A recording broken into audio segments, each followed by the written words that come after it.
everyone. Some of you already know me to the point of being sick and tired, but for those of you who haven't had that misfortune yet, I'm Cristian Ghiță, and I work in various capacities here at the Euro-Atlantic Resilience Center. I hope I will not be a poor substitute for Paul today, but I absolutely wanted to be here because I could just not pass this fantastic opportunity to introduce a fantastic speaker and a great friend, Mr. Maciej Bukowski. Maciej, welcome to the show. Thank you for having me. So I first met Maciej during our time as fellows in the Transatlantic Security Initiative, organized by the International Republican Institute. I don't know, Maciej, should I say the late, great International Republican Institute? Having shared that experience with him, I can say that he is the perfect person to speak to this cohort, because he too is a fellowship veteran, having also been part of the Aspen Institute's Young Leaders and the Bled Strategic Forum. Maciej currently serves as a resident fellow and director of the Energy and Resilience Program at the Casimir Pulaski Foundation, one of the most prestigious foundations in Europe, responsible, among others, for the organization of the Warsaw Security Forum that everybody knows about. Now, his path to this role is what makes his perspective so layered. He began his career in the legal world, graduating from Sorbonne and Cornell Law School, and he even clerked for the U.S. Court of International Trade in New York. He then moved into the heart of Polish policymaking, serving as chief expert at the Ministry of Climate and Environment, and he later worked as a senior international analysis expert at the Polish Development Bank. Now, this means that he doesn't just study democratic resilience in a bookish manner from the outside. Very importantly, he has seen how the gears of government and finance turn. And here he can feel free to insert any old joke about how money and power are in bed with each other. For our theme of democratic resilience, Maciej's expertise in hybrid threats is critical and substantial.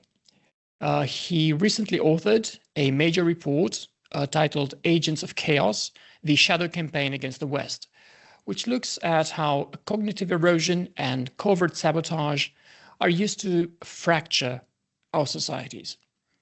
For our fellows from Romania and Bulgaria, his work on the Baltic Black Sea convergence will be particularly relevant, as he explores how these regions have become the front line for Europe's energy security and resilience.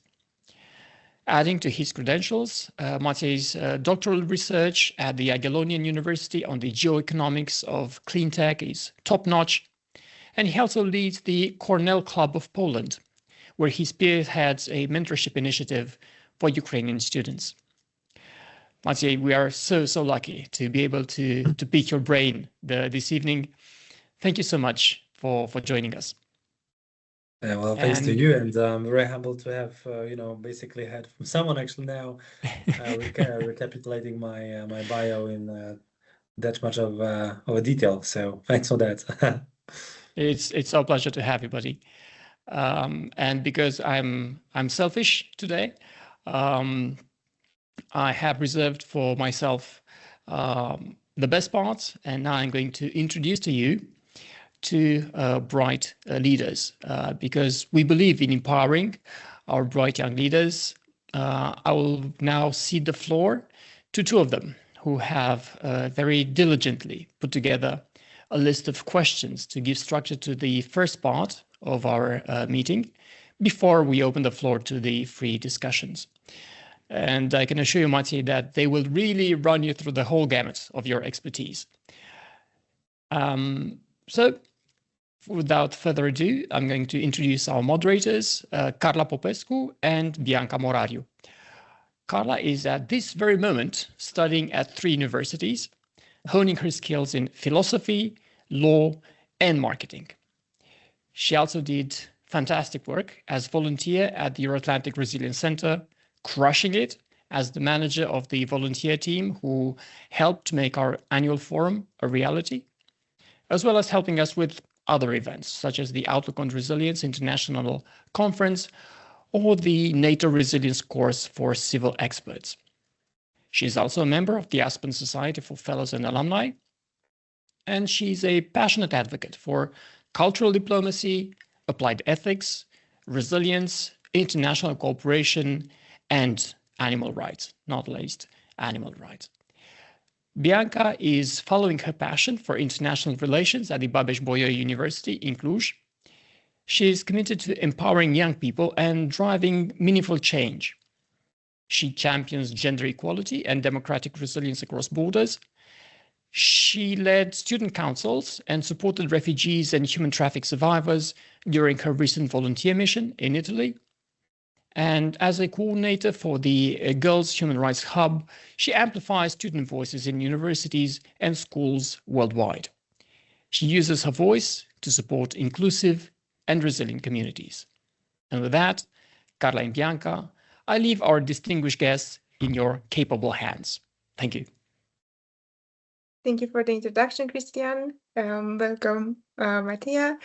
So I would like to start by stating that as global powers increasingly compete through technology, energy, and environment control, the traditional boundaries of security are being redefined. Therefore, our speaker here today will examine the material side of artificial intelligence and clean tech as new hybrid targets, analyze why the climate is being a strategic lever for conflict, and discuss how societies can build the internal unity needed to withstand external malign influence. So I would like to ask my first question, and it's regarding artificial intelligence and geopolitics. In your recent Center for European Policy Analysis article, you argued that AI dominance is now a big science endeavor relying on massive physical energy and data infrastructure. From a resilience standpoint, does this materialization of AI create a new high priority target for hybrid or kinetic attacks against our power grids? Okay, end of question answer. All right, thanks for that. Well, to unpack it a little bit, I have this choice of preference when basically trying to decipher, make some sense of any sort of question, whether that is new to me or new to someone to whom I'm trying to shed some light on a certain phenomenon. I try to tackle it first of all through the lens of the so-called first principles thinking, which is basically that you take the issue, whatever that issue is, and try to deconstruct it to the very essence of it, to really have the nuts and bolts of the whole game you're looking at, and then to try to reassemble it again and understand the process of how you have gotten to where you are now in terms of that specific issue. And so, for instance, if you ask about AI and where it takes us, we first have to understand how we have gotten to where we are now. And what I didn't, how as Donald Rumsfeld, I love that quote, not the guy, but his quote from back in the day, when asked about basically the weapons of mass destruction and they were allegedly held by Iraq soon before the US invaded. He said, they're famously, or should I say infamously now, that there are these known knowns and known unknowns. So there are things we don't know, but also things we don't know. And in the context of your question, AI by any means is not yet at its final stage of development, or anyhow close to what it's going to look like in, let's say, years or generations to come. It feels pretty obvious what I'm saying, but it's very important to become really fully aware of it, because if your question is how AI is going to affect, let's say, hybrid warfare, and what new vulnerabilities it's going to create, or what already existing vulnerabilities is going to exacerbate, we should then first again look back a little bit and ask ourselves, how we have gotten to the point where there is this new technology, or a set of technologies for that matter, that changes a certain landscape that we have seen until perhaps not too long ago as a given. That, okay, we've had internet, let's say, we had a certain digital space, and basically there are certain solid elements of the broader civilizational even realm, or international realm, if you like. That was constructed of all these different things. And then all of a sudden there was this new technology that acted as a disruptor for all that has been already around. And why this is important is because the disruptive quality of AI in basically in any field essentially boils down to the fact that it disrupts a system that was not prepared for what it has to offer, which basically means, for instance, if you take, you mentioned the grids, you mentioned energy. You know, on the 29th of December, we in Poland, we had witnessed a major cyber attack on the Polish new renewables farms and one major power plant and some other facilities. Fortunately, the attack was unsuccessful, but the crux of the issue, why the whole thing actually happened, was because of all the cybersecurity layers that are being now layered at all of those infrastructures that are either already here or that are, you know, we're building new ones. Like for instance, in Poland, we're building the offshore farms. There's quite a bit of sophistication in all this, all cybersecurity measures that are being implemented, and yet the attack that happened, basically what it tackled mostly was the human element in it, which was the passwords. Most of the security measures that were targeted, and to the extent that the attack was successful, is because basically the hackers found a loophole in the sense of say the passwords that matched in one infrastructure, and then the hacker rightly assumed that a password that was chosen for one infrastructure most likely is similar for all the other infrastructures that are administered by the same infrastructure developer. And then this might make you think that, okay, in this very case, you know, the whole thing was unsuccessful. It was fairly straightforward in the whole, let's say, technique that was deployed in order to try to basically to break through the defenses. But if you were, let's say, to exploit that human vulnerability in a digital system, which in that case was the passwords, you were to somehow double down on that effort by employing, let's say, some certain AI amplifying measures, such as there are all these softwares these days that basically can try to crack a password more quickly, or that they can somehow you may have heard, for instance, just literally a news from today that Pete Hegseth, so the head of the state of war, the Department of War, as it's called now in the US, so previously the Department of Defense, he publicly called out the CEO of Anthropic, which is now a major AI provider in the US and an offshoot from the OpenAI team, basically, who's now the Claude system is one of the most important AI players basically out there. He called him out, saying that no, it can't be that you impose certain restrictions on how we use AI in the defense sphere, nor it can go the other way around. And that's simply because already all the people at the security policy sphere are fully aware of the fact that AI has these very much underappreciated still disruptive qualities that can basically, again, going back to Rumsfeld, like the unknown unknowns, that we know already that there are certain ways that we cannot yet predict, even think of, that will be definitely on the table, maybe, I don't know, tomorrow, in a year, in 10 years from now, that will allow you basically to go through these defenses or these security measures that maybe are in place today. And basically, maybe one of the bottom lines to take from this, I would say, is that just as in conventional warfare on the battlefield, oftentimes, there's the saying, after all, our foundation very much is in the defense business, that the generals, they prepare for the war that already was. that they're buying, tanks, missiles at a time when basically, for instance, the war in Ukraine has shown you that what matters is capable infantry equipped with drones and like all these things that are very agile.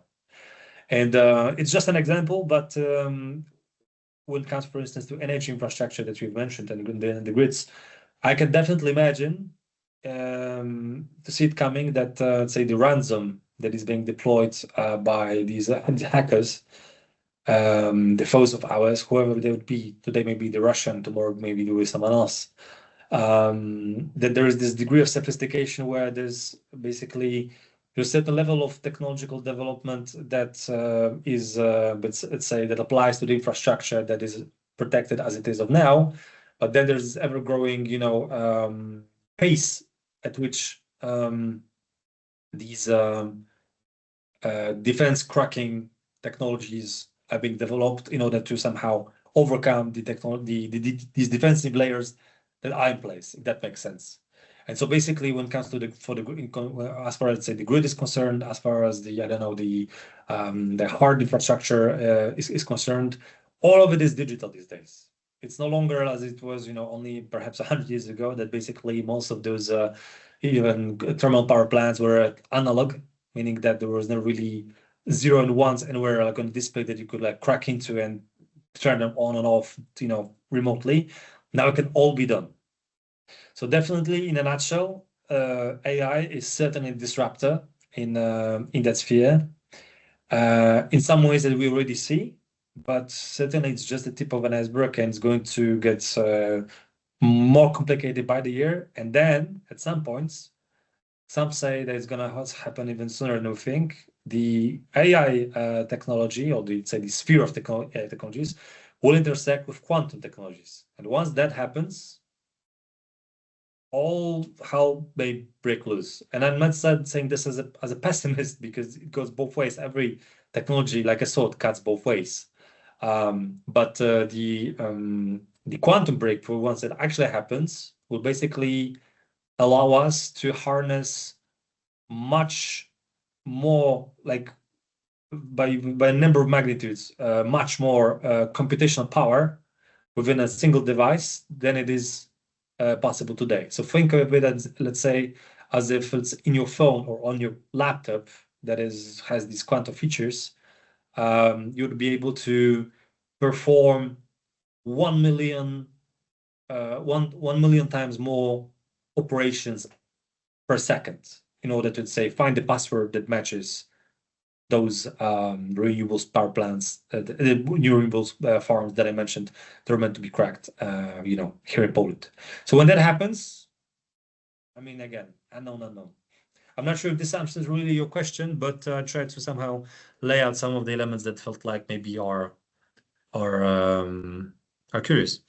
Yes, it did. Thank you. And I still have one curiosity about this topic, especially as you mentioned about governments. So do you think as governments invest in this new AI industrial complex, how can we make sure this infrastructure is resilient enough to survive the sabotage or interference that we expect to see over the next few years, like you mentioned with quantum? So how do you see it?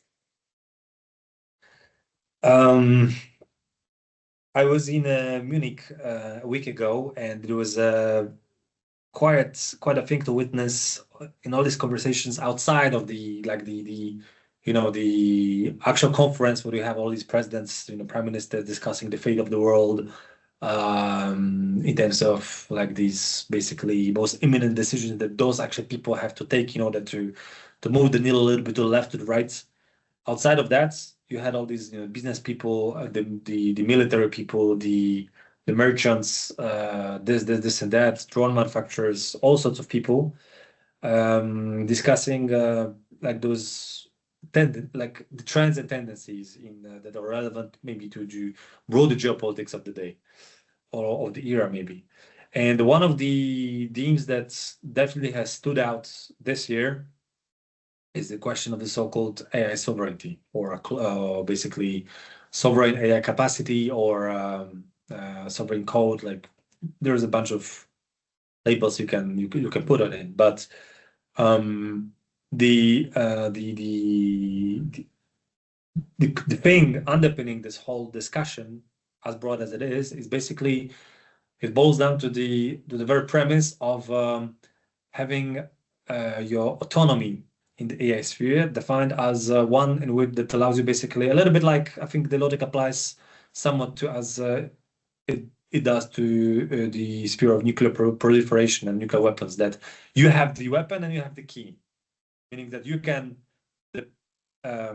deploy and develop the technology so that actually it's still ahead of the curve, that, you know, again, like we said, with AI, it's only the beginning of the game, not its end. So it's not like you have it now and that's it. You want to have it, you want to keep on rolling, keep on developing it, and to do so in such a way that you won't be afraid of someone else taking it away from you or interfering with your capacities. You want to have that as a state, ideally, or if not, then perhaps as a collectivity of states, like perhaps within the EU. There's a talk about this European sovereignty in the AI sphere, and there is this push for that, let's say, AI sovereignty by the sovereign states. Now, this is theory a little bit, because in practical terms, the discrepancy between these capacities is ever growing. And if you have, for instance, the US, where the AI race is primarily powered up by private firms, like Meta, you know, Amazon, Google, and so on and so forth. If they, let's say, announce deals throughout the year that go into hundreds of billions for all these elements of the infrastructure that has to be put in place in order to harness that capacity, that then at the end Trump will brag is American. This is power. It's a new sort of power, but nonetheless, you know, every era had its new frontier of power. This is our frontier for our age, maybe. And if you have like that much money being spent of all the things to really make it happen, meaning developing those codes, hiring the best people, building all these data centers that have to be powered up, which, by the way, also means that those otherwise firms which are, you'd say, dealing with the computing and digital business are increasingly becoming energy firms, because it only happened now that you have firms like Microsoft literally buying nuclear power plants in order to have that stable baseload to power up all these data centers that they need more and more and more of. And so there's that much being spent on this. So this is power. This is power that the US wants to have for itself, not for anyone else. And quite tellingly, I just read it in The Economist the other day, this week, I think on Monday, that there's this spat between India and US, whereas, you know, India has contributed greatly to that development of AI in the US. You know, there's millions of Indian workers at IT firms in the US. A lot of CEOs of those firms are actually of Indian origin or did their university in India. So you could tell that India perhaps did its part in order to make US what it is in the digital sphere now. Yet the US said very bluntly, I think it was through the lips of either Rubio or Hexet, I think, that basically it's a no for them to share the technology that they have with India. And that kind of tells you that those states, like the big players, the big boys on the block, they really, and China being the other one, of course, are the ones that really want to have the upper hand in all this, and they're not willing to share. And so if this is the state of play, then what can we do? Let's say, I don't know, in Europe, whether it be Romania, Poland, France, and so on. And so certainly we should somehow try to organize in order to have not to be left behind. But then again, you know, those, as you must have already realized as well, with all of your respective rules and all that you do, that the last couple of years alone have really upended all things international these days. And one of those consequences that is for Europe that has really laid bare how far behind we are in Europe on so many fronts. And one of those is basically energy, because energy, I don't know, in France, the landscape is different than in Poland, then it is different in Romania and Finland, and so on and so forth. So there is no common, say, European energy mix, there are national energy mixes. And the result of this is that, for instance, the price of energy is different in each country. And therefore, any assumption about making, let's say, creating those data centers and let's say, harnessing some sort of European power for the sake of creating sovereign AI is somewhat already troubled on step one, because I don't know, it's no random mistake. It's really not anything random that it's to the extent that the AI push miracle is happening in Europe. It's happening in France, because they really have the nuclear base load that allows them to have a certain previsibility in terms of the availability and the price of energy that is needed for that to happen. They have the governmental stimuli. There's state-owned companies that pay money into this, and so it's basically getting traction in France. But then, of course, the French, they want to sell it to other European nations because it's going to be French technology that will be Europeanized, right? But so I don't really see any sort of silver bullet now as to how to make a European sovereign AI sphere. And then on the national level, the discrepancies between all the European countries are just going to most likely get bigger and bigger. Perhaps because again, everything changes and ends with energy. If you don't eat, you die. If you don't power up a data center, there is no data and there is no AI. And so basically, there are certain breakthroughs in the energy sphere alone that are likely to come in years from now, which, if they happen, then perhaps will be more a place to somehow catch up a little bit in that race. Like, for instance, the small modular reactors that are still, they're being discussed, but eventually they will pop up. But until then, I don't think there really is any like a viable, realistic pathway for us to have anything else than the solution that we buy basically from the US. Because again, for all the craziness that is happening now in the US and how badly this bodes for the transatlantic relationship, technologically, they are just so much ahead of the curve and ahead of us, and they keep on going. There's just more and more money, resources by the day, basically being announced in the US, being poured into that sphere, and so little being done, on the other side of the Atlantic pond, that it just keeps on widening. Thank you so much. Now, I would like to dive into the second topic of today's discussion, which is climate diplomacy. More specifically, I would like to firstly focus on your work, Greening the Cloud, in which you highlight a tension between the US AI Manhattan Project mindset and the Europe's regulatory given green virtue. So, does Europe's focus on unethical constraints risk making it a bystander in the digital revolution, or is this green leadership rather the only sustainable path for a global power? There's a certain depth to a question, so I'll try to unpack it a little bit. It sort of is a little bit of a protrudement to the question before, because certain elements overlap. So maybe let me say the obvious first. I always repeat that there's never enough restating the obvious, because what may feel obvious to us living in a bubble, like a policy bubble, Cristian this knows all too well, just things that are obvious to us may not necessarily be obvious to people who are interested in the fields or are otherwise stakeholders of it, even as taxpayers, to whom that should be then become obvious if something should be. And one of those things is indeed that we have this return of the great rivalry between major powers. Basically, the world again really looks like that's zero-sum game, like a pie that basically is already. It has a certain size, certain thickness, certain layers. There's chocolate, there's fruit, and there's this, that. But that's it. It's already done. And then everyone's a bigger piece of it. And so if this is the optic of on the US on one hand, under Trump, of China on the other, rather than the lens that we've had until apparently perhaps even not that long ago, which is that the pie is not finished, it's still growing because there is globalization and we can enhance our status by just creating more richness and basically taking, you know, the poor out of poverty and by and reforming the system and working towards a more common good.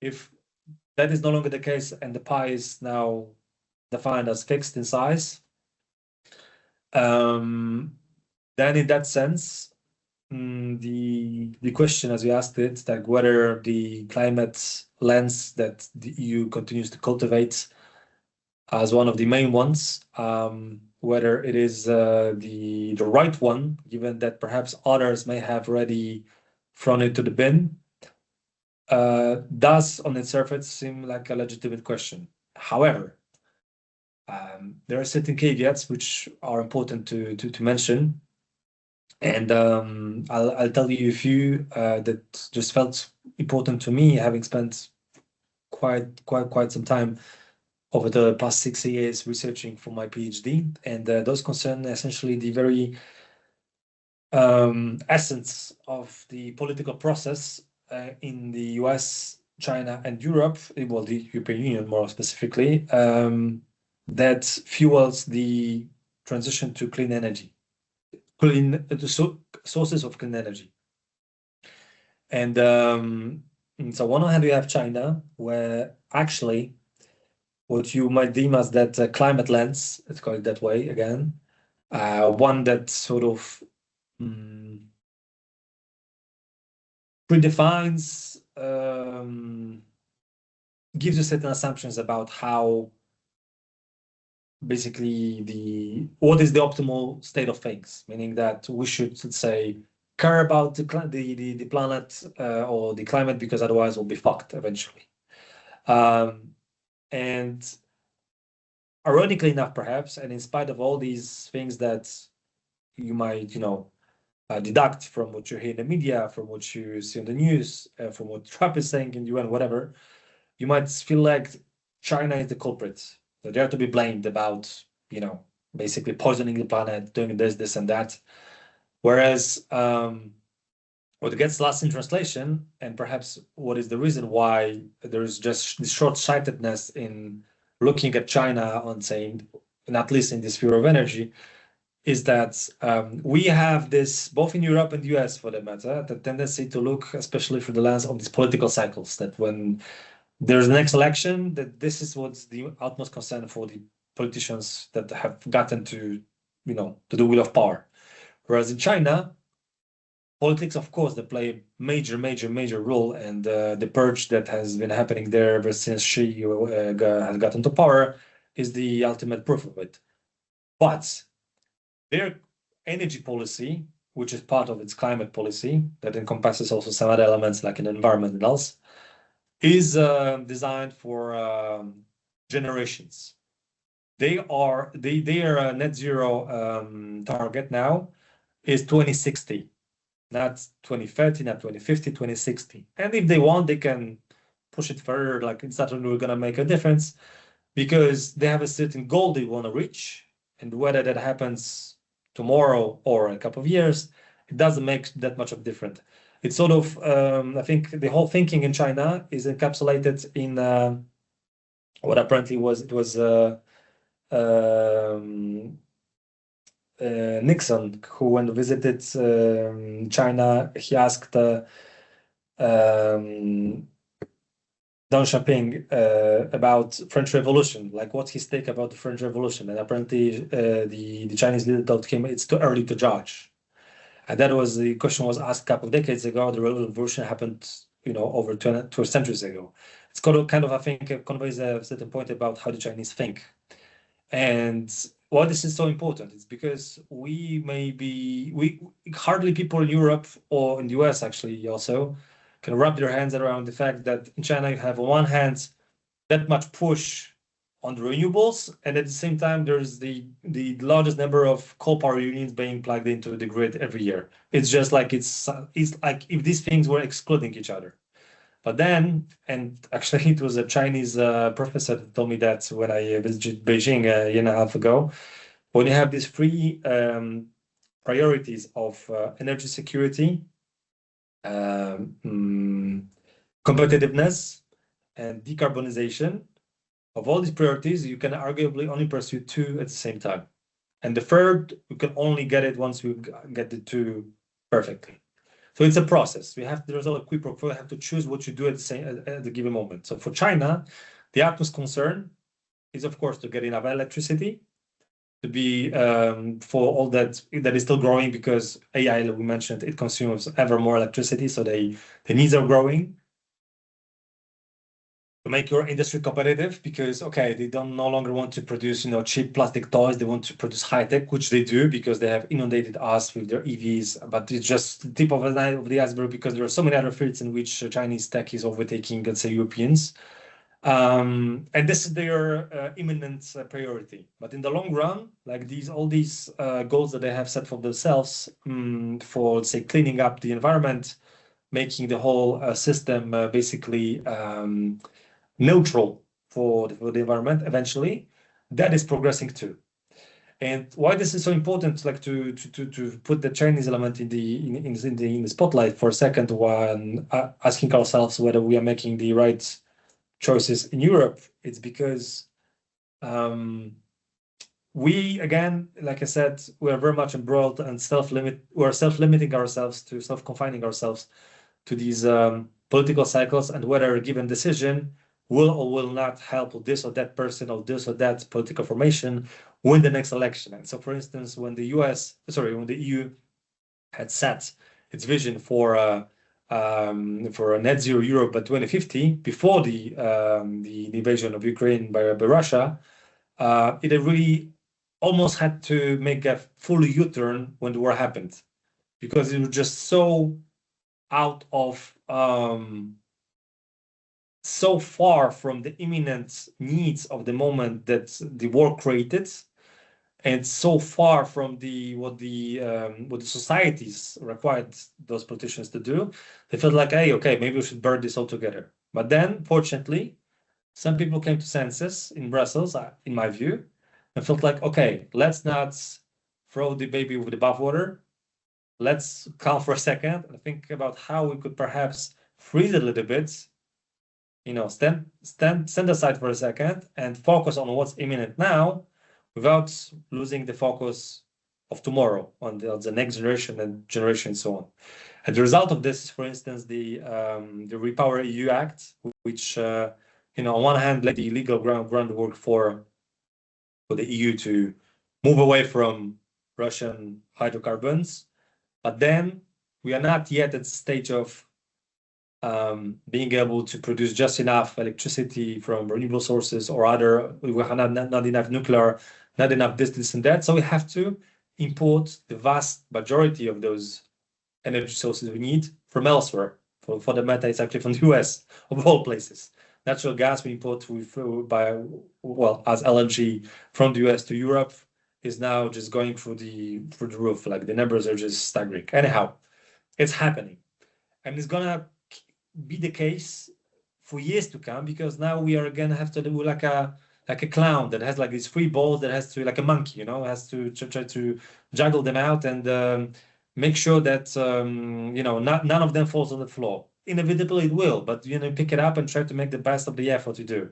So when you ask about, so now I'm trying to get to the crux of the question, the self-imposed limits that we have set for ourselves, like the ETS, the carbon border adjustment mechanisms, whether they are good or bad, is maybe not necessarily the right way to phrase the question, because it really depends from the standpoint, the perspective you take. So, for instance, I'll tell you about Poland for a second.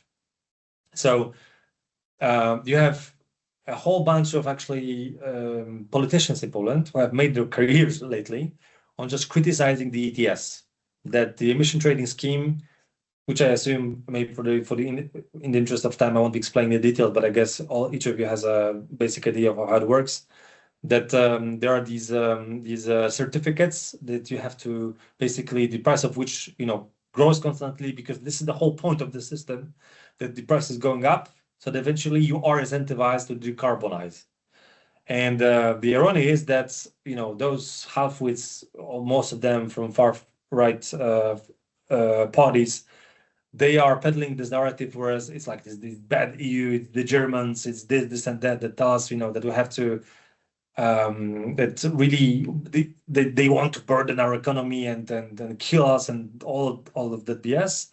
Whereas the truth is that actually Poland, as a government, agreed to the ETS before we even joined the EU. The directive itself was from 2003, and when joining the EU, as Romania, right, in 2004, we were obliged actually to comply by this. So it was a political choice made decades ago. It's just that people forgot about it because it was not politically sexy to just somehow keep on reminding people they'll be paying more unless they put the effort, and no one wants to put the effort unless they're forced to, right? In China, it's different because they are told what to do, and not like I'm saying that this is the better option. It's just that they have this systemic view. We could have one too in a democratic society, but then again, these political cycles keep on pushing us towards the easiest options, and the easiest options are these short-sighted ones.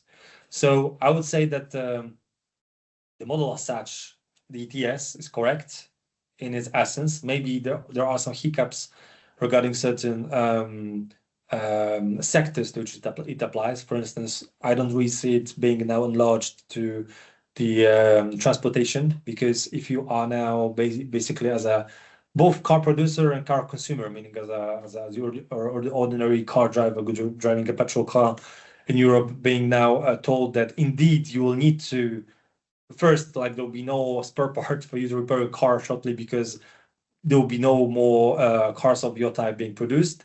And then there's like these super high fees and costs imposed on these car producers. They might actually, this can damage the industry. It's a technical conversation concerning a certain subsector. So this may actually need some adjustments. More broadly, when it comes to, for instance, high emissions industries that should be basically should decarbonize, broadly speaking, it is a way to go. So again, don't throw the baby with the bathwater. Adjust. Thank you. And the next question is also about your research, in which climate change is seen as a balancing factor in geostrategy. And I think this ties nicely with what you've mentioned previously. We often frame climate change as a universal threat that should end conflict, but your work suggests that it's rather a new domain for it. So in your diplomatic experience, is this climate diplomacy actually about saving the planet, or is it rather a new language for securing national interests?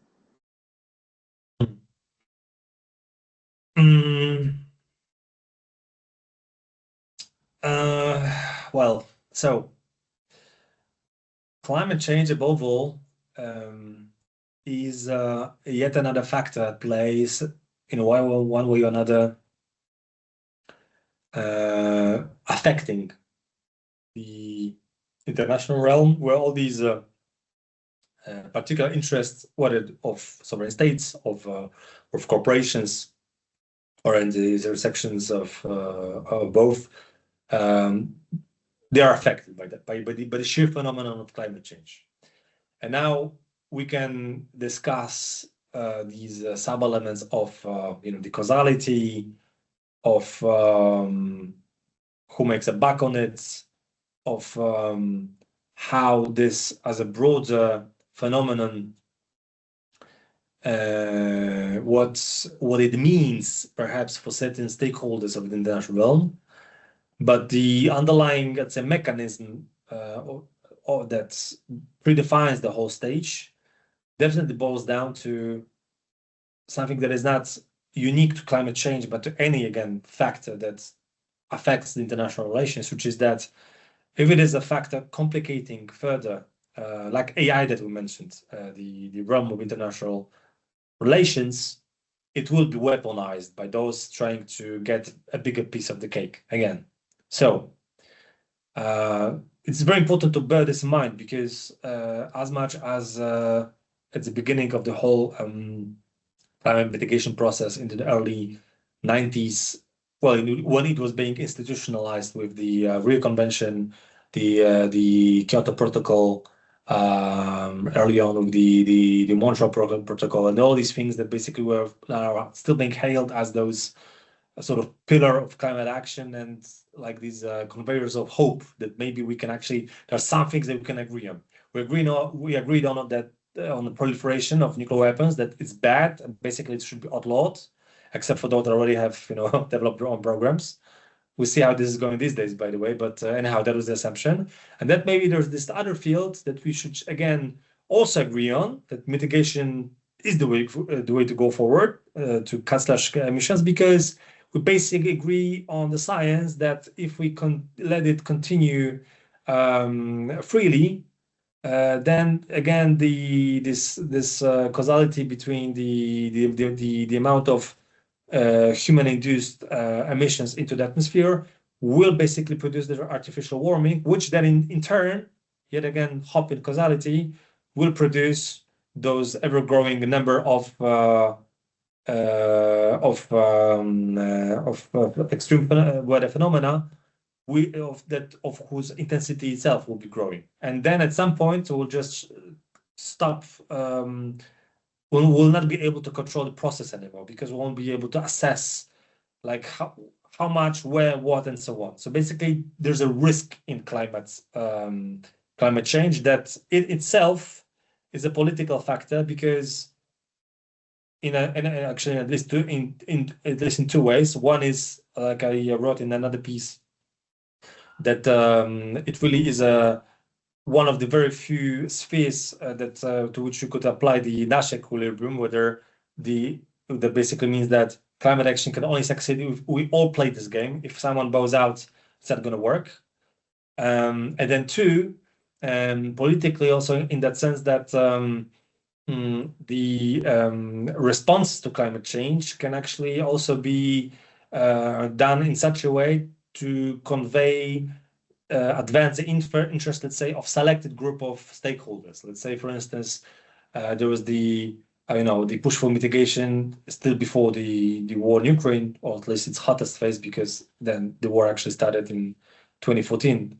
We should emphasize, where there was this push, let's say, to decarbonize with low emissions energy sources such as windmills and PVs, and therefore the Chinese have really positioned themselves as these go-to producers of those elements, and some European firms as those go-to firms to install them, right? And basically the Danish, the Norwegians were really the firms, like the places that have been very much engaged in the international, let's say, spearheading of the message that, hey, this is really something that has to be done. And then you had the French that were peddling the narrative of the need for a nuclear renaissance because this is what they have, and so on and so forth. And so basically the basic layer of how these things intersect and how, let's say, climate change is being weaponized is that assessment indeed that whatever happens, whether even if the plant was on fire tomorrow, as it actually is at some places throughout the year, more and more so every year, that great power rivalry will continue nonetheless. Even if it's all fire and all hell, like this is not going to stop as long as we have sovereign states, which are the final frontier between us and anarchy and everything that was before the very idea of the sovereign state really took hold, which is pretty ironic because it's the sovereign domain that sort of limits the scope of climate action these days. But yet, without the sovereign state, there will be no climate action at all.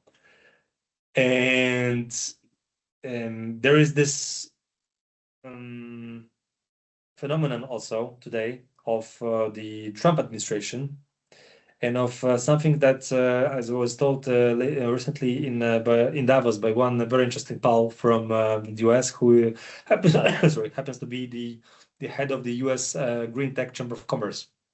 And when I asked him about the future of offshore wind industry in the US, which perhaps you may have heard is having bad press lately because of the president and because of how some of the projects were red lighted and licenses revoked by the federal government, which are now some of them being reinstated now at federal courts, but it's a different matter. Basically, Trump is now all against, renewables and all pro fossil fuels. Surprise, surprise. What is it that the US is now exporting in terms of energy in the world? Fossil fuels, oil and gas, not renewables. That's Biden was mostly importing from abroad and doing R&D on in order for US to develop some technologies. And so the guy told me that when I asked him about the offshore winds in the US, he said that, look, this is all noise. This is not where the attention should go. It's a little bit like with Greenland, that some would say. That they want you to focus on this, whereas actual things happen over there, right? And in the US, the concern for climate action, let's say on a political level, is certainly very little these days. The US has left the UNFCCC, Paris Agreement again, and so on and so forth. But that's for mitigation. So they are not for now cutting emissions and doing all these things in order to prevent future damages from, let's say, the worsened climates. But the sheer numbers of for the natural, as they call it, disasters now happening more often at a greater scale in the US every year is such that, on the other hand, the focus of the US administration has gone from mitigation to adaptation, which is a separate basket, because one basket is cutting these emissions, decarbonizing in order to become, let's say, climate neutral. And another basket is all these things that you do in order to adapt to the world as it changes and all these climate extremes, weather extremes that are happening. And so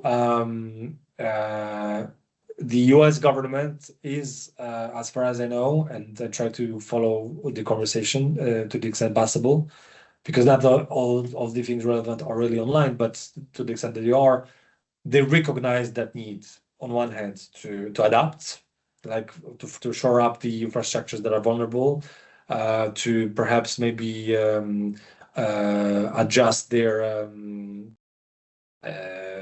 insurance system, which is not taking into account these things in the US sufficiently. For instance, if you take Florida, where already housing is super expensive, it would have gotten much more expensive had it not been for these insurance primes that are being subsidized by the federal government, only because it's all lobbying, basically. Like some billionaires told other billionaires, to tell some people in DC to make it so. And for now it sticks, but once the free market kicks in, the primes pay for the insurance to have a house in Florida will be such that it will be really hard to find any, because again, there are floods, there are these hurricanes every year. There will be only more and more and more of those. So this is one dimension. But then another dimension, and now maybe actually I'll be really replying to the very essence of your question, and it's something I tried to tackle in some of my writings before, which is the fact that with a changing climates, there's also this new redistribution of power to a certain degree, meaning that if you have places like, I don't know, Iran now, that is being a witness to apparently the toughest droughts that the country has seen in centuries, not decades, centuries, maybe even millennia. It basically means that some of the places just can no longer function. Like there's no water sewages, there's no crop in the agriculture production, or that continuing it just makes it so much more expensive. This is a sphere in which, again, nature abhors vacuum, and so does power. And so basically, if, let's say, I don't know, let's take the example of Iran, because it's on the lips of everyone these days.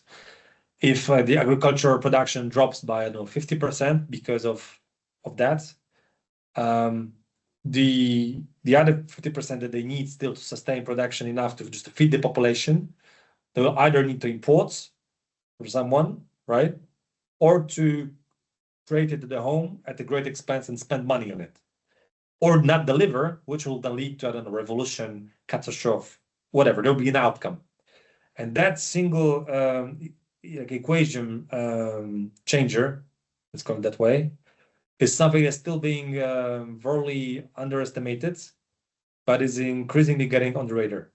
In Munich, I had this one conversation with another guy who told me that he's if I could remember correctly, the head of the German Association of Electricity Producers. So basically, like an organization that vouches for the industry, and could tell that he speaks for a major industry in a major country, and he said that for him it was very interesting that climate change understood as all these things that I've just sort of tried to discuss, like the consequences of it rather than just the climate change itself, is the single most important concern in his business. And I asked, well, why is that? Isn't it war in Ukraine? Isn't this like, I don't know, supply chains shortages? Isn't this politics? Isn't this AFD rise? Isn't this and that? And he said, no, it's climate change because it's the one thing I cannot fully quantify. It's something that it's not really, I can take the best people in maths, an Excel format, and really try to state how much this is going to cost, because there's so much unpredictability, and that unpredictability element, part of it, is what is going to make this relevant still for years to come, I think, like a major factor. That would be my abbreviated answer. Okay, thank you so much. And talking about unpredictability, I would like to move to the third topic about geoengineering. And I would like to ask you if you believe there is a governance gap right now with no clear international rules for geoengineering. And without these rules, how can the transatlantic alliance build the strategic resilience needed to handle a future where the climate itself is being manipulated by our adversaries? Geoengineering is it's, first of all, it's not a specified thing. It's more of a set of not fully defined solutions bound by the premise of the need for interference in the natural system in order to address, maybe rather than prevent, the effects of mostly climate change. And the reason why this has gotten so controversial is obviously, first of all, because of the actual impossibility to assess the large scale and long-term consequences of such interferences on one hand, and then two, also because of the perhaps more importantly still, because of the effects of such engineering that would again be, just like we said before, with climate change and AI, is still yet another factor complicating the international game.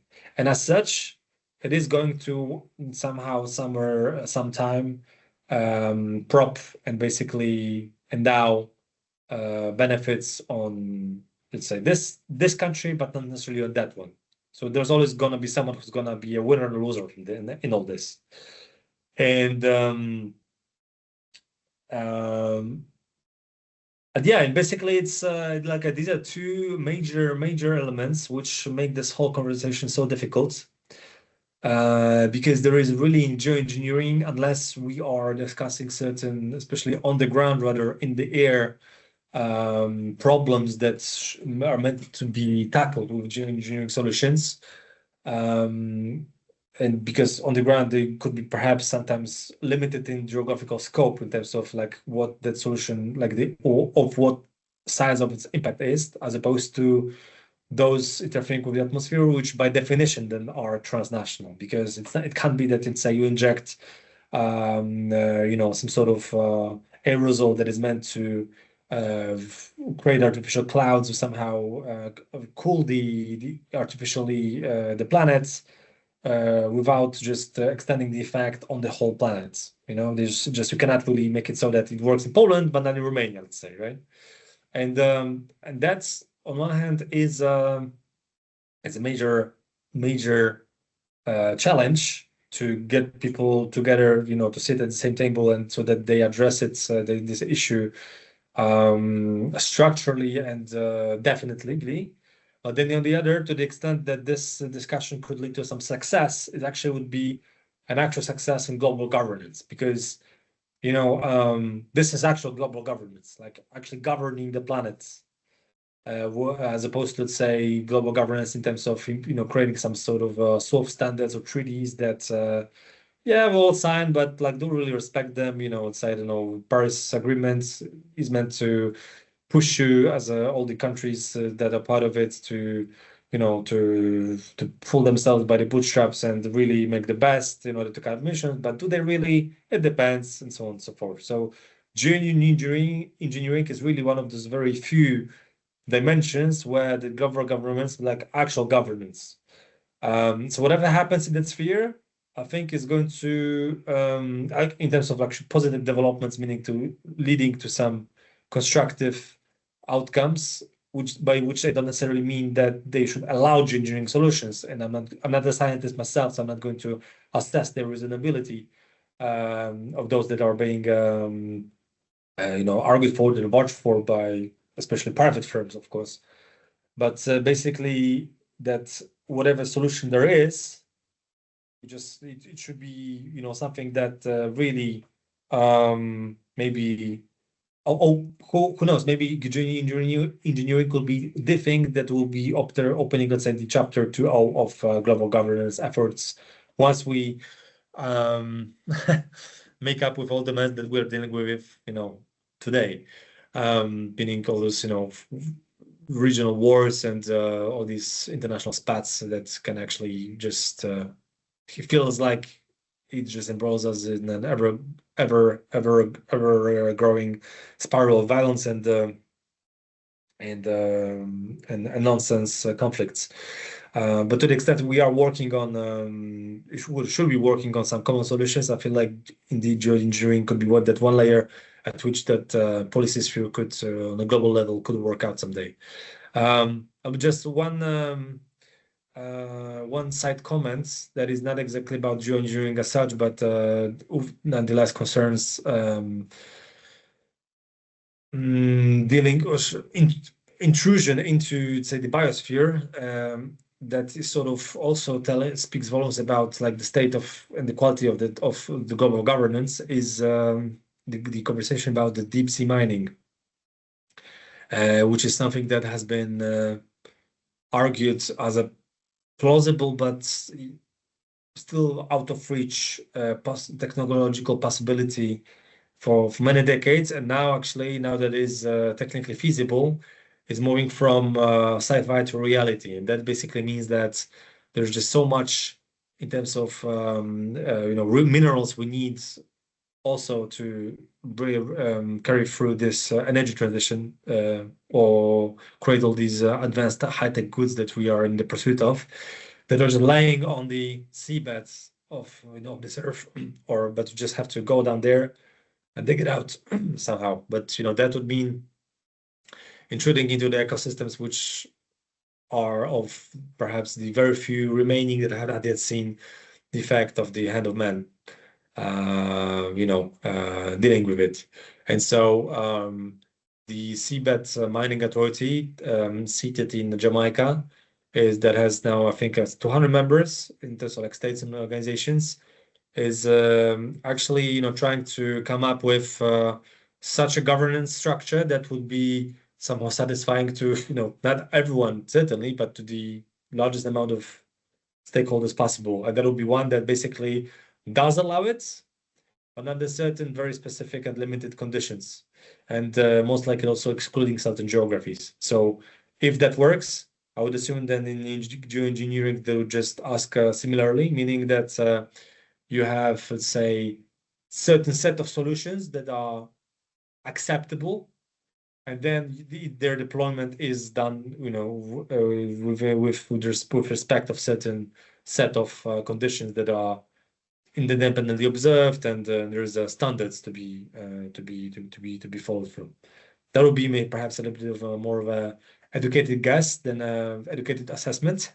But yeah, I'm just sharing some thoughts on the basis of what I've learned so far. Now I'm curious a bit about how you relate to your background in law. You started in international dispute resolution, a field governed by rigid rules and treaties. Now that you deal with energy security and climate, does the realpolitik trump the rule book?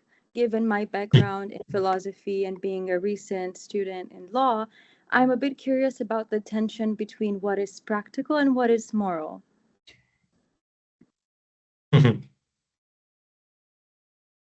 That's the one question, I guess, haunting everyone who has ever moved either to law or to politics, or both for the matter, because oftentimes these are the same people. You know, well, I'll be honest then. I kind of moved into the international legal sphere in the first place, having thought that this indeed is, you know, intellectually, you know, super stimulating, which it is, super fun to do, and something that I felt like if I want to somehow saturate my curiosity and still make a good buck in my living, that this is really the thing to do. So I spent years training and doing a lot to really enter the lion's den, and only once I did, I realized that this is really the last thing I want to do in my life professionally. And that was not necessarily for those reasons that I had contemplated before. It was because of those that I had not contemplated, and those concerned the very nature of the work, which it just happens to be that I work in international law, specific international arbitration, and that is just a thing that very few people happen to do globally, and those that do just do it in such conditions that it's super stressful. The work never ends. There's very little, you know, work-life balance in this. And it was fairly prosaic as a reason that first made me think that I should reconsider my professional path. But then I took the exit door literally a week before the first lockdown in 2020. And when the COVID era started. And so as you could tell, I had a little bit of a time on my hands, but I really had accumulated experience that made me both open the next doors much more easily, but also gave me the tools to tackle the next challenges I was facing. And those tools basically concerns abstract thinking, concept of people thinking. I'll stop for a second in a moment to tell you what it is, and a little bit of like a problem-solving approach, which is very pragmatic for lawyers, but not necessarily for politicians or people dealing with politics. And that concept to problem kind of approach that I have developed over the years allowed me sort of to like to basically look at things holistically and then really chop them into digestible items and make my learning curve shorter, meaning that for any case in arbitration, there's always this, you know, endless amount of files that you have to go through. There's always so many facts you have to really, you know, get a grip on, and witnesses you have to, you know, talk with, and so on and so forth. So you have to somehow manage this process. You have to squeeze as much value in time as possible so that you can actually go to sleep at the end of the day, and then to be paid for it by the client. And so that kind of toolbox that I have inherited from that time I spent in law allowed me then, when I moved to policy and then to government first, definitely allowed me to perhaps distinguish myself from a lot of people who did not have it, because I was just much quicker in doing things. And so in that sense, I don't ever see me having been before in the legal field and now having moved away from it as sort of anyhow some time lost or something that I wouldn't have done again if I could, because definitely as troubling as it was at times and difficult, it definitely allowed me to become who I am professionally now. And then the bridge for me, the transition felt smooth in a sense that when I went to the Ministry of Climate and Environment, actually I got a job that I specifically applied for. That was still in law to some extent and concerned the Energy Charter Treaty, which which perhaps maybe you have or have not heard about, which is basically like a legacy international instrument put in place in 1994 that was meant to sort of provide a basic legal framework for foreign investors wishing to invest in energy assets in the former communist bloc. And fast forward 30 years, it happened to have been then the most invoked international treaty in order to sue not fossil fuel either investors or states who do not respect those investments, but actually renewables investors and states trying to host renewables investments. So basically, long story short, the idea was that Poland was contemplating whether to leave the treaty, or eventually did with whole of Europe actually. And I was there, excuse me, for the first year in that job. I was doing a little bit of policy and a little bit of international law. So it's a perfect mix of both for me in order really to take transition to the policy in the broader sense of the term. And then for all these things that I was witnessing then, and then the war started, and when I was then, you'd say, the right hand of the then Vice Minister for International Affairs at that ministry, through whom all the things concerning energy security in Europe at the time when it was being redefined because of the war was happening. So really allowed me to see how law and politics intersect, maybe put me that way, because like when you ask about this ethical dilemma, well, law is it does not exist in a vacuum in nature. All the laws have been created by men. Whereas power exists in nature. Like there was power on Earth before, we evolved from apes into human beings, because the species that were there, the whole animal chain also is basically rooted in the very idea of power, and then and Darwin's thinking basically, and the strongest species consumes the weaker species, and so on and so forth. And the law was on one hand introduced certain more in the broader sense of the idea, certain structures, certain baselines, certain hierarchy, certain order into the human realm.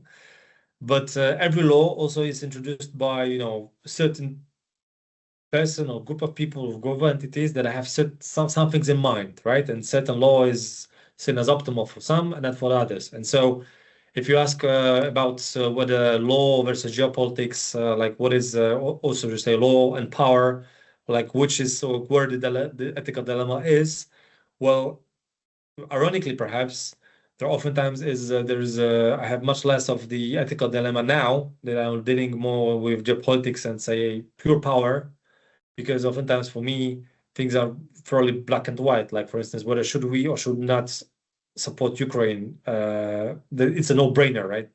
Whereas in my former role, oftentimes I was given assignments that let's say were ethically doubtful in my view. For instance, you knew that the claim was frivolous, that was, and yet you had to say argue on behalf of certain investors against a certain poor states, and basically try to squeeze the money of the people that you otherwise would think like maybe the whole claim is pretty baseless, but nonetheless, you're paid to do it, so do it nonetheless. I was in such boots. I was in such situations a bunch of times, and it was not a pleasant one for anyone for whom these ethical issues are an issue. There are some people, maybe most of them in the international legal sphere, for whom there's just a certain far-fetched idea of justice, and justice should be served. And basically, if someone tells you that his rights were violated, then you serve him justice by just representing him in court, regardless of whether his name is, I don't know, Epstein. But basically, the idea being that you have to close your eyes to something in order to open them to something else.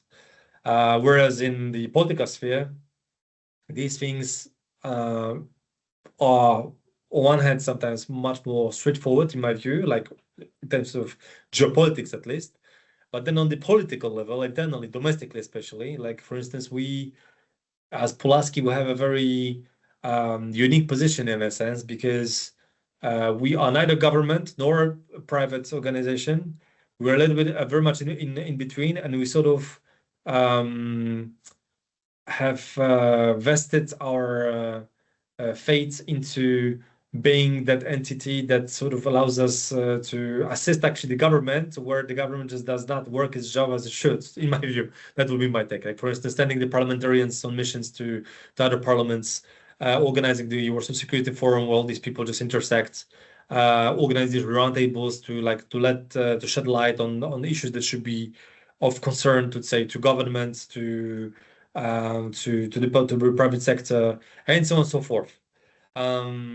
So I try to have, guide myself in all everything I do by this kind of a great sense of righteousness that is, I guess, the resultant of what you were taught when you were a kid, and all that you have learned for you along the way while growing up and getting to the point where you are now. This is like having that backbone that sort of defines you and is yours and no one else's. Is super important, because otherwise you become a puppet, because there's always be someone in politics that's gonna tell you this is the right thing to do and nothing else. And unless you have the backbone, you'll just at some point you'll get convinced by, if not by this guy, then by someone else who has more sway. So I would tell that as far as myself I'm concerned, I think I have developed the backbone, and I've been just building on that ever since. But the ethical dilemmas, if you face them, you'll be facing them regardless of whether you stick to the law or whether you dive into politics, which, by the way, politicians are most elected to do what? To implement the laws, or to create the laws and then let others implement them. So it's a little bit of two sides of the same coin, I would say. Thank you so much. And I would like to address the final, but definitely not least topic of today, which is about Poland. And you mentioned several times today, but also in your writing, basically, that you talked of the fact that Poland is quite divided maybe right now. And from a resilience standpoint, how does a divided public makes it easier for Russia to cause chaos through the use of fake news and disinformation? We in our program that I have the privilege to lead, we have been working increasingly on the disinformation / cognitive side of things, because they are very much, again, I would use the same term, like two sides of the same coin, basically mingling with a brain. And there's a bunch of different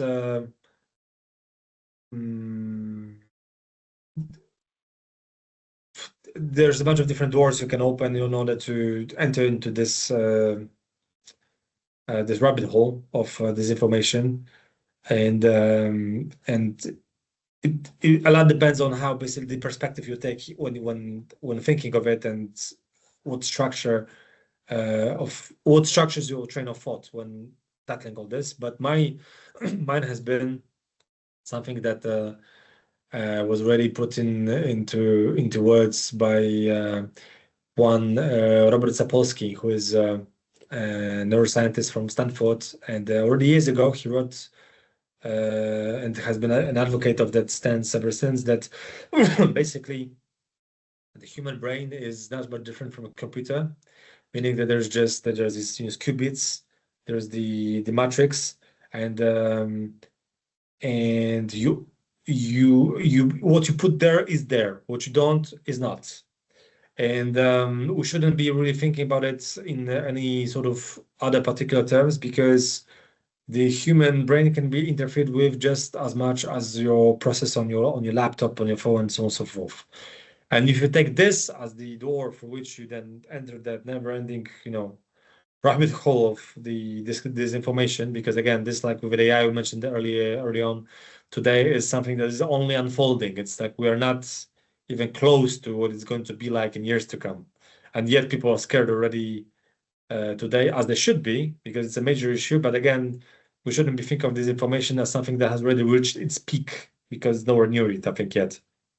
Not least because of these tools that are, popping up and adding layers of complexity. Two of those that we already mentioned are definitely AI and quantum. But in Poland, what all of this means is basically that we have like any nation, we have a certain, say, cultural layer that is made of things, some of which are already very mature, other are just being, you know, articulated with the next generations, and so on and so forth. And this is basically this creates a certain layer of identity. Excuse me. That's on one hand is a little bit of a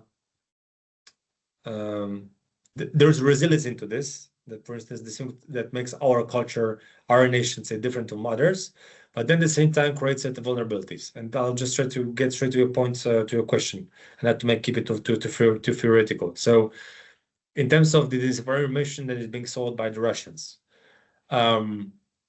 we take much pride, generally speaking, in Poland, in having been opposed to Russia's irredentism for centuries. And basically, there's very few people who could still make a career, or are trying to make a career, by being anyhow not even pro-Russian, maybe rather Russian-friendly or Russian-neutral, because most of the vast majority of people on both aisles are rather, to different extents, anti-Russian.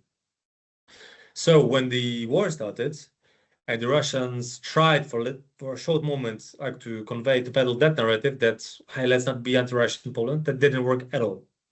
So they changed tactics, and what they did do is that they focused not on them, but on the Ukrainians who came to Poland, flocked in millions to escape war, and then they tried to sow this division by basically, you know, peddling this this idea that like set of ideas that, you know, they are somehow parasitic to the society, that they don't speak our language, that, you know, they will that the Ukrainian women will steal Polish men from Polish women, like all these absurdities, or some of the things that, or that they will steal our jobs, that they take too much of the social security net, whereas in fact they add so much of the budget that, you know, there's like should never show it that it economically makes sense to have them.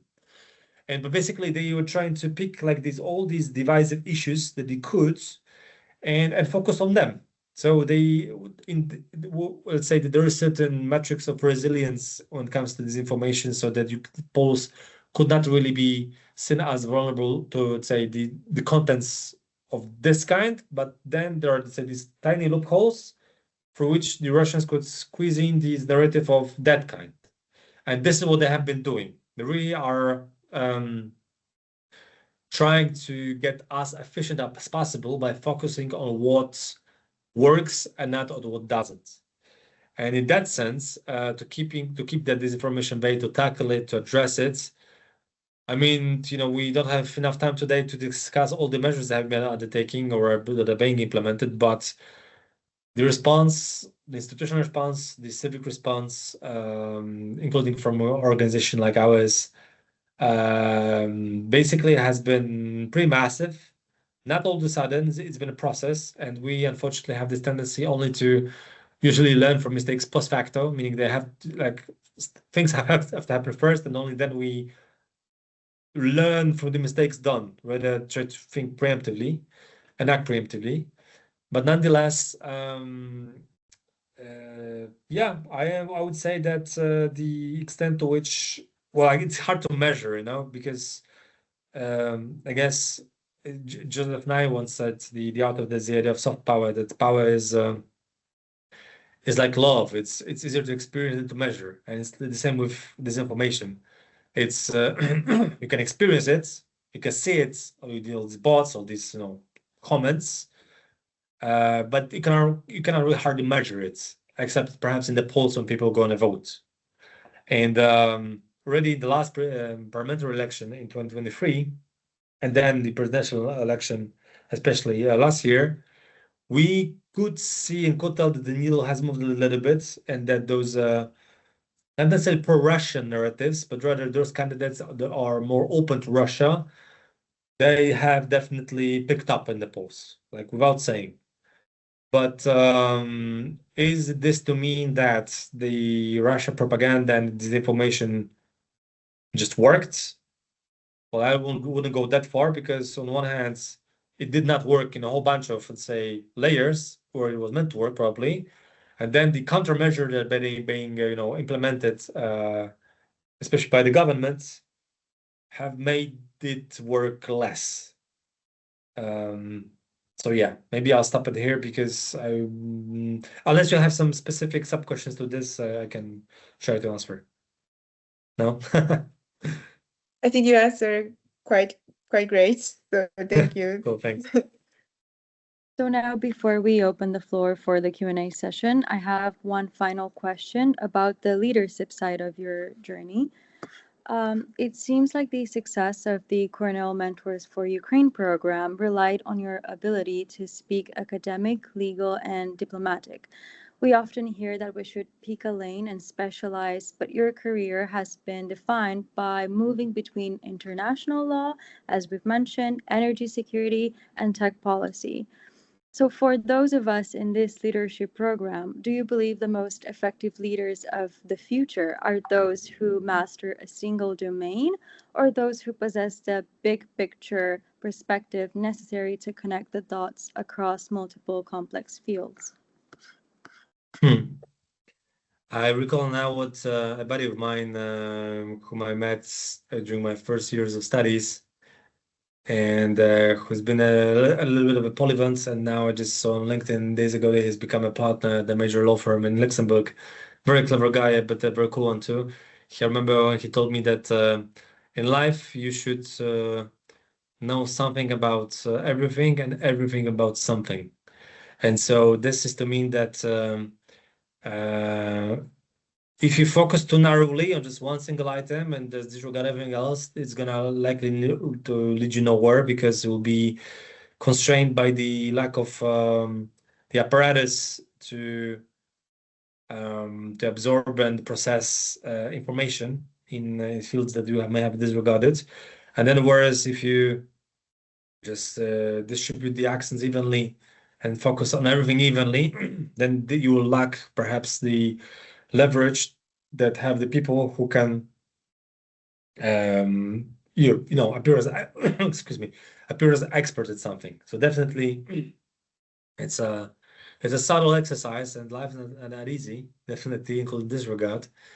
But I mean, at the end of the day, my very best feeling is if I don't like to give advices in the first place, but if I am to give any, I would just say, above all, that just remember that you are on this planet once, that time is limited, and that you should enjoy it. Don't forget about it. And to pursue all your own plans and dreams and not someone else's, because oftentimes you only belatedly realize that some of the plans that you may have been pursuing may have been actually implemented into your track of thinking by dad, mom, people from school, from TV, whatever. And that is very important, that you make your own choices. Thank you so much. It was really a pleasure to hear your perspectives. And now we are opening the session, the Q&A session for everyone. So you can just raise your hand and just pop in. Thank you. All right, there's a question, I think. Yes, Anna, please. Thank you. Hello, and thank you for joining us tonight. I want to go back to the first topic that we discussed about power plants and the protection of power plants, especially with the multiple hybrid attacks that occurred in critical infrastructure. So my question would be, what would be a better strategy to invest more in protecting the power plants that we already have, or to invest more in diversification? This question defines a lot of my work these days, and it's a difficult one in a sense that it's not one where you can really tell that it's either or, and that is, for instance, or notably, because diversification on one hand is necessary, and the lesson the ultimate lesson perhaps from Ukraine in that sense is that it is what gives you the agility and the flexibility of the system at a time when the big units are knocked out. It's like, for instance, this one general told me from Ukraine and some days ago that in Ukraine they construe the very idea of critical infrastructure differently than we do in the rest of Europe, because simply we rely on the idea that those infrastructures are big elements, big units, whereas they don't have them anymore. They only have what's so diversified and dispersed, and this is definitely needed for us to have basically I wouldn't say maybe like a supplement to the system powered up by the big units, but nonetheless, in order to make the system resilient, you need the diversification, because there is no way on earth that these big power plants, big transformers, big this and that can ever be fully protected against conventional kinetic warfare. Think, for instance, I don't know, when there was this Israeli Iranian spats, when the Iran sent a whole shower of rockets onto Israel just to make a point, notwithstanding the sophistication of Israeli air defenses that cost millions, and it's multi-layered and super technologically advanced, still some of those rockets went through and hit those hospitals, power plants, I don't know what else. And this is to say that diversification has to be part of the solution, but cannot be the entire solution, because the needs are so big in terms of the broadly understood energy system, and that concerns both generation, transmission, distribution, storage, and so on, that just relying on diversified, dispersed energy infrastructure in peacetime is just unsustainable for economic growth. But again, it's a bit of a vicious cycle, because on one hand, you cannot do without those big units in peacetime, but in wartime, you have to make sure that if they are knocked out or otherwise made offline, that you have something to rely on. So I wouldn't go as far to say that this or that, but every country, in Europe perhaps especially, because elsewhere I won't speak for them, but in Europe, especially the closer we are to, let's say, to the war zone, we should be thinking about the redundancy. It's a keyword, redundancy, to make the system redundant, that if this is knocked out, then you have something else. And then one final thought on this. I mean, I could talk for much longer, but not to make it too long, it's important to note that diversification of energy generation, especially, and storage, now has it's a story still being written. Like, there are new solutions that are coming up and that are being implemented. And for instance, in Ukraine alone, you have these so-called energy islands, meaning like small energy grids that could be one neighborhood, could be just a couple of houses, could be a small region. You have biogas facilities, meaning that those small gas facilities that are fed on feedstock, for instance, from I don't know, slaughterhouses, or from cow's poo, whatever. That things that could be just supplied with the resource in order to produce energy while being detached from the national grid. This is very important, and definitely the ingenuity in this regard, both from Ukrainians and from all the other engineers working on these solutions in the world these days. I'm trying to follow on some of these things. Is very impressive, and definitely it's not it's at the end of the story yet. Are there any other questions? Oh, yes, Cristian. Thank you for that. Now, in the interest of time, I'm going to ask two questions, but Maciej, please just choose whichever one you you find the most interesting and answer that. So I was going back to the idea of what happens with Europe, with AA sovereignty, and I was looking back at history. There's the paradox of the late adopter. that sometimes it's better to wait to see how the technology is evolving, the path that it's going to take, and then move straight to the proven technology, rather than waste resources on pursuing the new technology that sometimes has a dead end.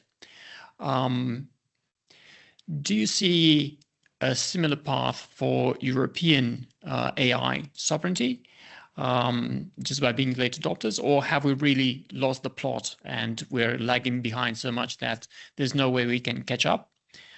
And the other question that you might want to ask is, again, looking at dispersing the energy. And what I'm seeing, at least in Romania, is a trend towards empowering prosumers, people who have their own small energy production units, like photovoltaic cells on their own home, who sometimes consume energy from the grid, and sometimes they produce and introduce that energy into the grid. That I can't think of anything that's more dispersed than that. Do you think that we'll reach a point where prosumers are a force on the market that is stabilizing and is so powerful that it's it has to be counted alongside nuclear, coal, wind, and so on, or not? Mm-hmm. Sure, happy to take both, and then I need to run, I think. For the prosumers first, maybe. Yes, I mean, in Poland, we're witnessing a very similar phenomenon, that really outpaced any assessments that were in place before that whole revolution happened. It's actually funny to look backwards, like not even 10 years back, when really any assessments that were made actually by the government about how the prosumer system is going to work out. No one really believed that in 2025 we're going to have over 2 million prosumers in the country, or 40 million, not even. And most of them have, basically, most of them are being standalone households, meaning that it's a building with PVs and oftentimes increasing so a battery. And in any case, like giving back the, the electricity to the grid when they don't need it, and mm-hmm. bring it back when they want to. Certainly, it's a force to reckon with, and that's certainly maybe something that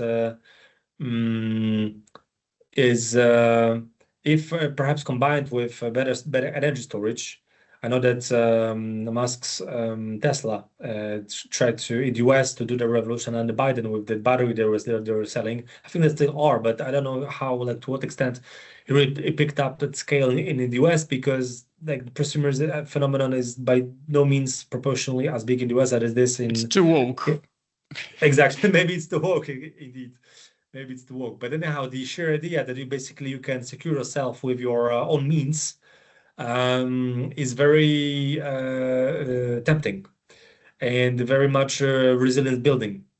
And again, in the sense of, like, going back to the previous question, in terms of like how we should diversify and disperse the generation, this indeed should be one of the ways in order to build up the backup, because it's a low-hanging fruit. It's already there. Like, those people already have those PVs already paid, and they want to just take fruit of it.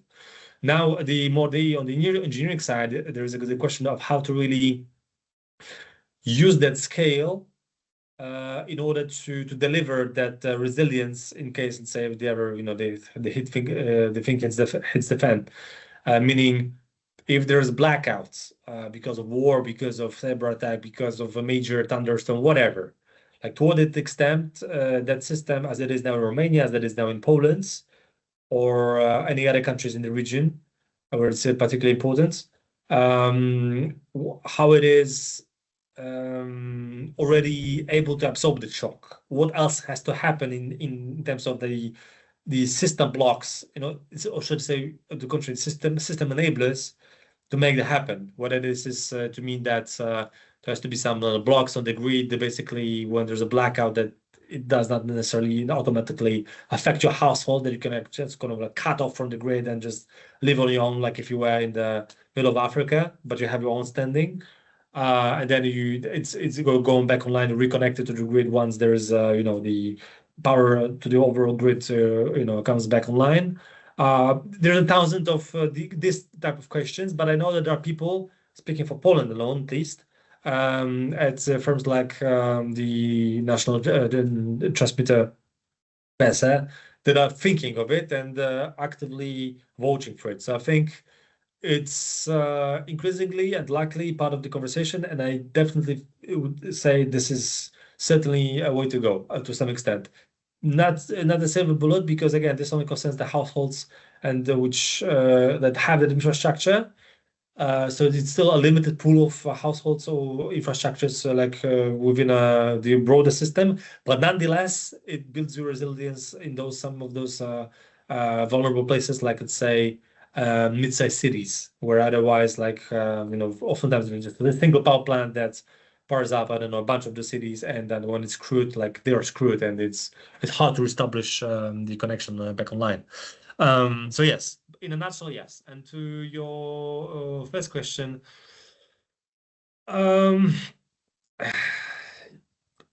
thing is, with those late adapters, more on an abstract level, perhaps, that ultimately, it's my view that while we can, should I say, like Mark Twain, that history does not repeat itself, but it rhymes, right? And so, in that sense, there is certainly a number of comfort you can take from these parallels from the past, when indeed those things happened. That, for instance, when someone entered the race only belatedly, and it turned out luckily for that country, in that instance, that it allowed, for instance, actually to skip some of the elements of the course in order to actually get ahead of the curve, having adapted at the lesser cost, like the most desired solution of the day. Whether that thinking necessarily applies to every next instance of similar circumstance, that is structurally similar circumstance that we are facing in the future. Because, for instance, if you take AI itself, the game today is not only about the technology itself, it's also about the industry in terms of, let's compare it to nuclear industry. Like, we are now really struggling to build our very first nuclear power plant in Poland. And the struggle is not only about, the red tape and the regulatory efforts and so on and so forth, but it's also about having the brain power and the people who know how to operate this stuff. It's a knowledge you have to take in first. It has to be taught to us. So we need to bring people knowledgeable about it from other countries that have this industry. Let's say France, US, Korea, and so on and so forth. So they joined that race decades ago, and they're still in it while we are out, and we have to join it at some points. And there's always going to be a certain margin of that knowledge, skills, and all the things needed to make it work, that we just have to simply buy from them in order to try to perhaps build something on our own later in the future. So there'll be one. And then two, AI is a disruptive technology, just like internet. And internet is different in a sense that it just, like today, it sort of is like air. It feels like you have internet providers, but what they do is basically they just provide you to a global network that essentially, unless there are certain blockades, like, I don't know, they are in authoritarian countries, like the Great Wall of China, that essentially allows you to access all of the same stuff anywhere else, anywhere where you are in the world, regardless of who it is exactly that supplies you the technology where you are at geographically. But with AI, I just wonder whether it's not going to be about the access to just to the technology alone as such, that you can do whatever you want with, and more to its disruptive qualities and capacities. And let's say if AI can be weaponized in one way or another, I am afraid that it might as well, we might end up not too long from now, maybe we already are in this conversation, that the conversation will look like a little bit as it does now with US-made warplanes. That if you buy an F-35, it's all cool as long as you pass with Uncle Sam. But once you're not, maybe your plane you paid hundreds of millions for is not gonna fly, right? And so it's an open question. I don't really have the answer to. It's more like I try to structure the discussion with, again, these known knowns and unknown unknowns that we have to sort of think of in advance in order to find ourselves in the most, let's say, beneficial position in the future once we consider our overall situation and take the decisions that are within our reach. Because again, like we said earlier, there are certain things we just are not capable of doing now. We're not capable of developing huge AI capacities today, at least, of our own, because we do not have that supply of cheap energy and steady energy. And by the way, fairly important, that discussion is already... Isn't the European Commission trying to do just that, to unify the energy market in Europe? It is, certainly it is. And I wish them all the luck. And but again, this is a process and one that will be undermined by this interest coming from specific stakeholders. One example I try to emphasize each time whenever any sort of conversation of this kind, pops up, is the question of the blackout in Spain some 2 years ago, because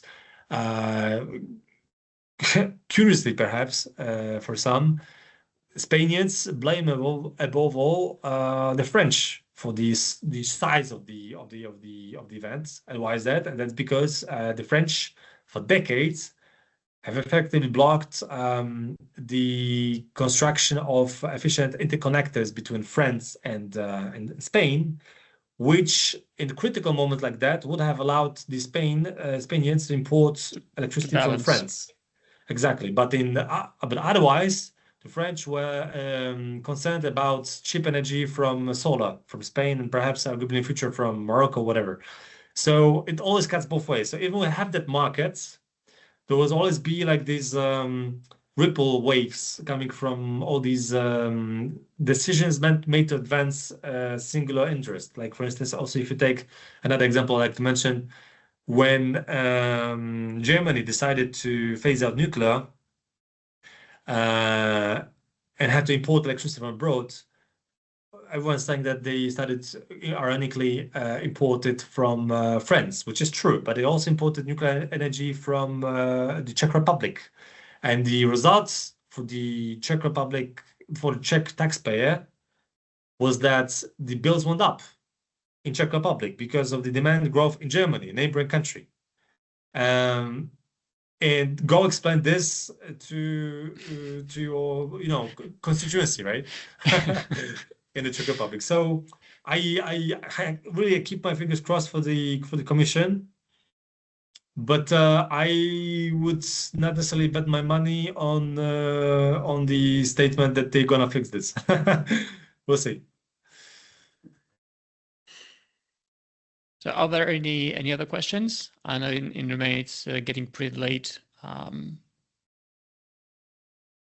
No, so thank you so much, Maciej. It's been really a pleasure to go through all that breadth of topics, from AI to renewables to climate change, geoengineering, ending up with a hybrid, and looking at how a divided society becomes more easily a victim to disinformation and hybrid threats. And this is a testament not only to the breadth of interest from our fellows, but also to your encyclopedic knowledge. And it's been such a pleasure to have you, to see you again after all these years. And it's really heartwarming to be able to reconnect and to see how things really are very much the same in Poland, in Romania, and I'm sure in the other countries that are represented in the fellowship. So thank you again for these thought-provoking answers. Thank you to the fellows who have, again, very diligently prepared for this meeting. And we'll see each other again at the next episode of the Future Leaders webinars. Thank you, everyone, and see you later. Thank you so My much. pleasure again. Pleasure, guys, and good luck with all your endeavors. Happy to connect on LinkedIn or elsewhere. And if you ever are in Warsaw, let me know. And let's take a coffee. And Cristian, great to see you, and looking forward to finally